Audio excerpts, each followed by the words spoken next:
मूकं करोति वाचालं पङ्गुं लङ्घयते गिरिं यत्कृपातमहो वन्दे परमानंदमाधवम. मुका असणारा मनुष्य, त्याला सुद्धा बोलण्याची शक्ती देणाऱ्या आणि जो चालू शकत नाही त्या न चालणाऱ्या माणसाला सुद्धा पर्वत चढून जाईल एवढी शक्ती देणाऱ्या माधवाला वंदन करून आजच्या विषयाला आपण पूर्ण करण्याचा प्रयत्न करणार आहोत. श्रीमदाद्य शंकराचार्य यांचं स्तोत्र आहे चर्पड पंजरिका. त्या चर्पड पंजरिका स्तोत्रातल्या जो 9वा श्लोक आहे तो म्हणजे आहे पुनरपि रजनी पुनरपि दिवस पुनरपि पक्ष पुनरपि मास पुनरप्यायनम पुनरपि वर्ष तदपि न मुंचत्याशां वर्षम भज गोविंदम भज गोविंदम भज गोविंदम मूढमते प्राप्ते सन्निहिते मरणे नहीं नहीं रक्षती डुकरुई करणे. अतिशय सुंदर रीतीनं मानव जीवनाचा जो आलेख आहे तो कसा वाम मार्गाने चालू आहे त्याचं स्थित्यंतर ते आपल्या स्तोत्रामधून आपल्याला करतायत. मागच्या मंत्रामध्ये आपण विचार केला की तो म्हणजे जन्म मरणाचा विषय त्या ठिकाणी त्यांनी सांगितला होता की पुनरपि जननम पुनरपि मरणम पुनरपि जननी जठरे शयनम. पुन्हा मृत्यू आहे, पुन्हा जन्म आहे, जातसे ध्रुव मृत्यू ध्रुवन जन्म मृतस्य च इह संसारे खलु दुस्तारे कृपया पारे पाहि मुरारे. हा जो संसार आहे हा दुःखमय आहे आणि या दुःखमय सागरातून पुढे जायचं असेल तर माधवाचं वंदन केल्याशिवाय, माधवाला वंदन केल्याशिवाय, गोविंदाचं भजन केल्याशिवाय, गोविंदाचं नामस्मरण केल्याशिवाय त्याला पार नाही असं शंकराचार्य अतिशय तळमळीनं आपल्याकडे ही गोष्ट समजावण्याचा प्रयत्न करतायत.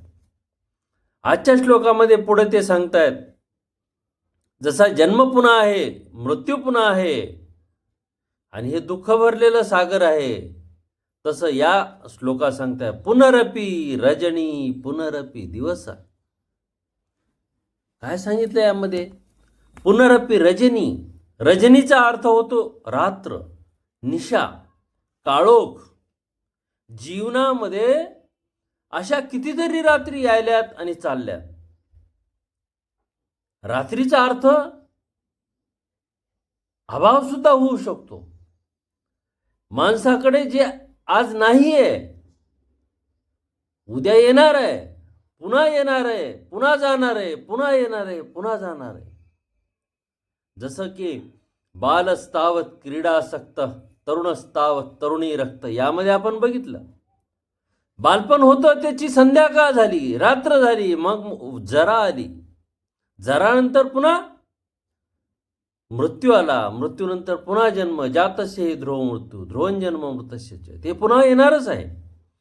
तसं हे संसाराचं चक्र जे ते संसाराचं चक्र तर चालणारच आहे.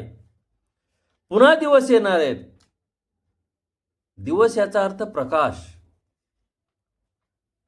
जीवनामध्ये चांगल्या गोष्टी घडण्यासाठी काही गोष्टी आपल्या समोर येतात. आपलं चांगलं व्हावं, आपल्याला योग्य मार्ग मिळावा यासाठी काही माणसं आपल्या जीवनामध्ये सुद्धा येत असतात. हा दिवस आहे, ही संधी आहे भगवंतानं आपल्याला निर्माण करून दिलेली. सूर्य भगवंतानंच निर्माण केलेला आहे. दिवस आणि रात्र त्याच्या कृपेनंच होत असतात. तसं माणसाच्या जीवनामध्ये सुद्धा उत्थान काळ आणि अधोगतीचा काळ या दोन्ही गोष्टी ज्या आहेत ह्या येतच असतात. फक्त त्या आलेल्या गोष्टींचा योग्य विनियोग करता आला पाहिजे.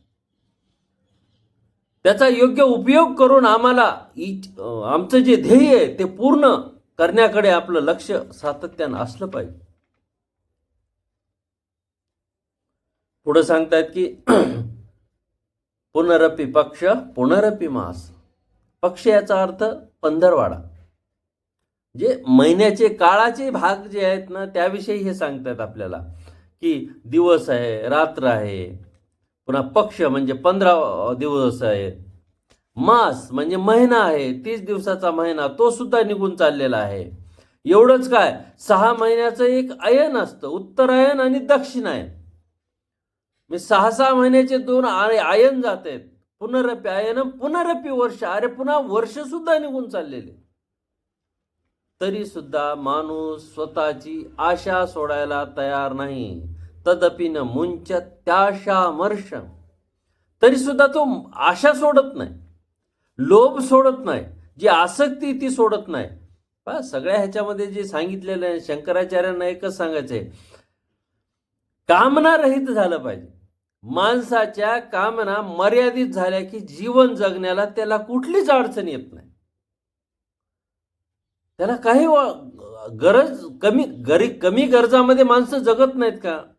आम्ही काय केलं, आमच्या गरजाच एवढ्या मोठ्या झाल्या, आमची भाकरच एवढी मोठी झाली, त्या भाकरीमध्ये टी व्ही यायला, फ्रीज यायला, वॉशिंग मशीन यायली, मोठमोठ्याल्या बिल्डिंग यायल्यात, ही सगळी भाकरी आहे. आणि ती नाही मिळाली की आम्ही नाराज होतो.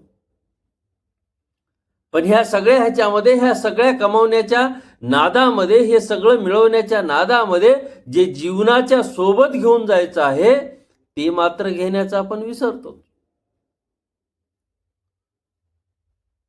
ते काय आहे बरं? फार सुंदर सांगितले बा. धनानी भूमो पशवाच गोष्टी, भार्या गृद्वारे जनस्मशाने, देहचिताया परलोक मार्गे, कर्मानुगो गच्छति जीव एका. धन जमिनीपर्यंत जिथंच राहणार आहे. धनानी भूमो पशवाच गोष्टी, म्हणजे पशु, पुरातन काळामध्ये पशूंनाच धन मानलं जायचं. ते कुठं राहणार आहेत? गोठ्यामध्ये राहणार आहेत. भार्या गृहद्वारी, जी पत्नी आहे ती पत्नी दारापर्यंत येणार आहे, दरवाजापर्यंत सोडायला येणार आहे. लोक जनस्मशाने, लोक मृत्यूला आपल्याला पोचवण्यासाठी स्मशानापर्यंत येतील. हे जे शरीर आहे ज्याचा एवढा आपण लाड करतो, वेगवेगळे पावडर क्रीम हे लावतो, वेगवेगळे केस काळे करतो सगळं, पण हे सुद्धा कुठवर येणार आहे? चितेपर्यंत येणार आहे. मग सोबत काय येणार आहे? तर मी केलेले सत्कर्म फक्त माझ्यासोबत येणार. म्हणून म्हणलेलं आहे, भज गोविंदम भज गोविंदम. तू जागा हो, याच्यासाठी जागा हो की सत्कर्मासाठी जागा हो, कारण हेच तुझ्या सोबत येणार आहे. बाकी कुठलीही गोष्ट आमच्या सोबत येणारी नाहीये. किंवा कर्मानुगो गच्छति जीवा, सरळ सरळ सांगितले. आमचे सुभाषितकार काय वेडे थोडेच होते हे सांगायला. संसार चक्र चालत आहे, या संसार चक्र चालत असताना आम्ही मात्र जागृत असलं पाहिजे. जागृत नसल्यावर काय होईल? दासबोधामध्ये फार छान सांगितलेलं बघ. शरीरे रुद्र खवळेल, तै जीव सृष्टी संहारेल, अवघे ब्रह्मांडची जळेल संहार काळी. सगळं ब्रह्मांड जळून जाईल. प्रलय काळाचं वर्णन केलेलं आहे. संहार काळी, म्हणून तू तुझा उद्धरेदात्मनात्मानम आत्मानम साधे. तुझा उद्धार तुलाच करून घ्यायचा आहे. कोणता तरी बोवा येईल आणि मला देईल दुवा, असं होत नसतं. असं असतं तर चांगल्या माणसाच्या हातानं सगळेजण चांगलेच झाले असते. असं कधी मिळत नसतं. आपल्याकडे गया गदाधाराची कथा आहे बा. गया गदाधराय नमः असं आपण मंत्रामध्ये म्हणतो सुद्धा. त्याला एक वर मिळाला होता आणि त्या वरामध्ये त्यानं असं म्हटलं होता की देवाला, की मी ज्याला पाठवेन त्याला तू स्वर्गाचा रस्ता दाखवायचा, स्वर्गाकडेच घेऊन जायचं. पण आपली संस्कृती सांगते केल्याशिवाय मिळत नाही, केलेलं फुकट जात नाही. काम करण्याची शक्ती तुझ्यात आहे. काम करीत जा, हाक मारीत जा, मदत तयार आहे. हा गीतेचा सिद्धांत आहे. गीता सांगते, प्रयत्नवाद सांगते आपली गीता. किती मोठं सांगितलेलं आहे. अर्जुनाला सगळं डायरेक्ट सगळंच आणून दिलंय का? नाही दिलं ना. त्याला म्हणले तुला युद्ध करायचंय, युद्ध तूच करणार आहेस, मी नाही करणार. आणि तू केलास तरच तुला ह्या सगळ्या गोष्टी काय काय मिळतील, काय काय नाही, याचं भगवद्गीतेमध्ये खूप सुंदर रीतीने वर्णन त्यांनी केलेलं आहे. दासबोधामध्ये पुढे सांगतात बघा, कल्पांती संहार घडेल. ज्यावेळेस कल्पांतामध्ये ज्यावेळेस संहार घडेल, तोच पुढे सांगिजेल, पंचप्रळय ओळखेल तोच तोच ज्ञानी. पंचप्रलय जे आहेत ना वेगवेगळे, तर ते जो ओळखेल तो ज्ञानी आहे. म्हणून या सगळ्या संसार चक्रामध्ये आपण जर जागृत राहिलो तरच आपण ज्ञानी, नाहीतर काही नाही. सालमन गांडी, बर्नॉन मंडे हे तर चाललेलंच आहे आमचं. असं नाही जीवन. सोमवारी आला आणि मंगळवारी लग्न झालं आणि बुधवारी लेकरं झाले आणि असं करत करत हे गेला शनिवारी. असं जे याला काय जीवन म्हणतात का? नाही. मला भगवंताचं आवडतं बनायचं आहे. भगवंताला आवडेल असं जीवन बनलं पाहिजे. मम वर्तमान वर्तते मनुष्य पार्थ सर्वशा. भगवंताने सांगितलेलं नाही की जो माझ्या मार्गाने येईल तोच माणूस आहे, अन्यथा दुसऱ्याला माणूस म्हणायला सुद्धा तयार नाहीयेत. भक्त तर जाऊ द्या, लांबच राहिली गोष्ट. म्हणून शंकराचार्यांचा हा अट्टहास आहे की भज गोविंदम भज गोविंदम. अरे बाबा, दिवसामागून दिवस चाललेत, रात्रीमागून रात्र चाललेत, आयन चाललेत, पक्ष चाललेत, मास चालले, वर्ष चालले, आणि तू मात्र जिथल्या तिथंच. तसं नको करू. तू ओळख आणि भगवंताची शक्ती ओळख आणि भगवंताकडे जाण्याचा मार्ग स्वीकार. आणि तो मार्ग कोणता आहे? तर भज गोविंद. गोविंदाचं भजन झालं पाहिजे. म्हणजे गोविंदाचं जीवन चरित्र आहे ते ओळखून त्याप्रमाणे माझं जीवन मला बनवायचं आहे, त्याप्रमाणे मला चालायचं आहे. भगवद्गीतेमध्ये एक श्लोक फार सुंदर आहे पहा. यानिशा सर्वभूतानाम तस्यां जागृती संयमी यस्यां जागृती भूतानी सा निशा पश्यतो म्हणे. बघा, जे ज्ञानी लोक असतात ते काय असतात? ते रात्रीला सुद्धा दिवस करतात. याचा अर्थ रात्रीच्या समयाचा सुद्धा योग्य विनियोग करून घेतात भगवंताकडे जाण्यासाठी. आणि जे अज्ञानी लोक असतात ते दिवसाला सुद्धा रात्रच. म्हणून आजचा जर विचार केला तर काय माणसं बघा, त्यांच्या जीवनाकडे बघून किळस येते. अरे काय, किती वाजता उठतो काय नाही, दिवसा कधी जेव्हा बघल तेव्हा झोपलेलाच. काही जण असं सांगिततात बरं का, मी सहज ऐकलेले दंतकथा, की जो असं सारखं झोपत असतो ना, खूप झोपायची, त्याला अजगराचा जन्म मिळतो पुढचा. अजगर, सतत झोपणं, कधी बघितलं तर झोप झोप झोप. याचा अर्थ फक्त झोपच एवढंच सांगायचं नाही. तुम्हाला जे काम करायचं आहे, तुम्हाला जे जीवन उन्नत बनवायचं आहे, त्यासाठी जागृत नसणे याला म्हणायचं झोप. आणि अशी झोप काय कामाची? माणसाने जागृत राहून योग्य प्रकारे जीवन जगावं आणि भगवंताला प्रिय असं बनावं. भगवंताला प्रिय केव्हा बनेल बरं? बघा, भगवंताला प्रिय तेव्हाच बनेल जर भगवंताकडे जाताना भगवंताला आवडेल असं कार्य केलं तर.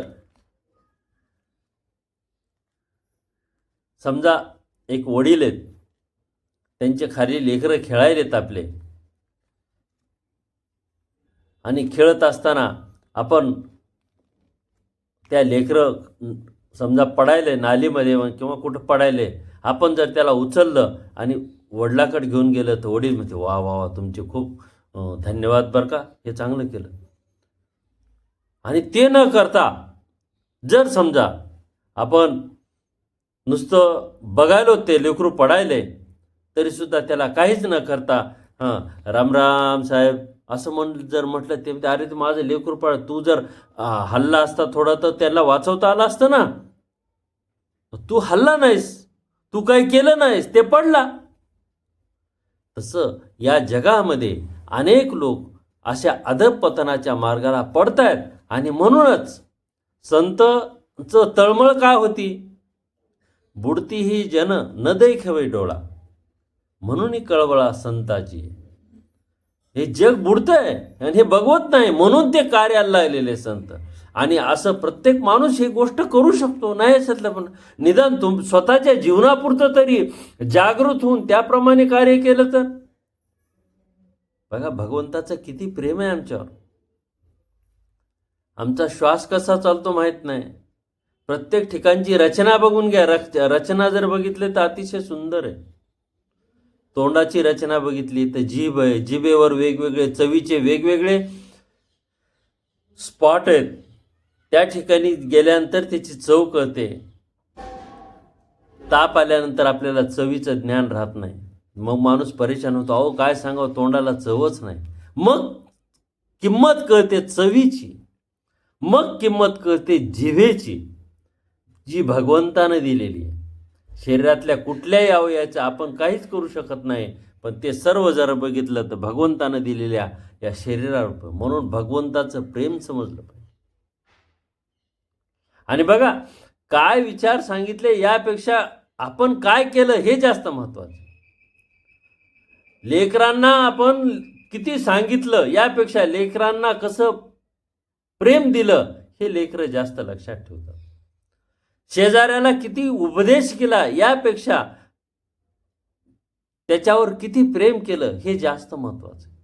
त्याच्या अडचणीत किती महत्त्वाचे काम केलं. मागे एकदा मी थोडंसं आजारी पडलो. त्या आजारी पडल्यानंतर एक खूप मोठे इंजिनियर होते आणि आमचा संबंध प्रेमाचा. मग ते इंजिनियर आले, म्हणले काय झालं तुम्हाला, असं झालं तसं. मग त्यांनी लायलीत आमच्या मंडळीकडून दूध घेतलं गाईचं आणि लायली पायाला चोळायला लागले. ते इंजिनियर, मी साधारण माणूस, तरीसुद्धा त्यांनी नाही थांबा म्हणले, तुम्ही काय करू नका, गप्प बसा. आणि मग ते चोळू लागले. यामुळं म्हणले अंगातला ताप कमी होतो. बघा, त्यांनी काय सांगितलं ते माझ्या लक्षात नाही, पण त्यांनी माझ्यासाठी जे केलं ते लक्षात आहे. म्हणून भगवंतसुद्धा, भगवंतासाठी जर आम्ही काही केलं म्हणजे आमच्या जीवनामध्ये उन्नत होण्यासाठी जर काही कृती केली तरच आम्ही उन्नत होऊ, अन्यथा नाही. आणि यासाठी जागृत व्हायला सांगितलेलं आहे. ते जागृत होणं म्हणजेच भज गोविंदम भज गोविंदम भज गोविंदम मूढमते, प्राप्ते सन्निहिते मरणे नाही नाही रक्षती डुकरून करणे. पुन्हा शेवटी काही करून उपयोग नाही, कारण त्यावेळेस आमची कुठलेच अवयव आम्हाला साथ देत नाहीत आणि त्यावेळेस आम्ही भगवत भक्तीसुद्धा करू शकत नाही. म्हणून शंकराचार्यांचा आग्रह की आपलं जे जीवन आहे ते उन्नत करण्यासाठी आजपासूनच गोविंदाची भक्ती करायला सुरुवात केली पाहिजे आणि तशी शक्ती आपल्याला मिळावी, तशी प्रेरणा आपल्याला मिळावी, एवढं या ठिकाणी मागतो आणि या ठिकाणी थांबूया. जय श्रीकृष्ण.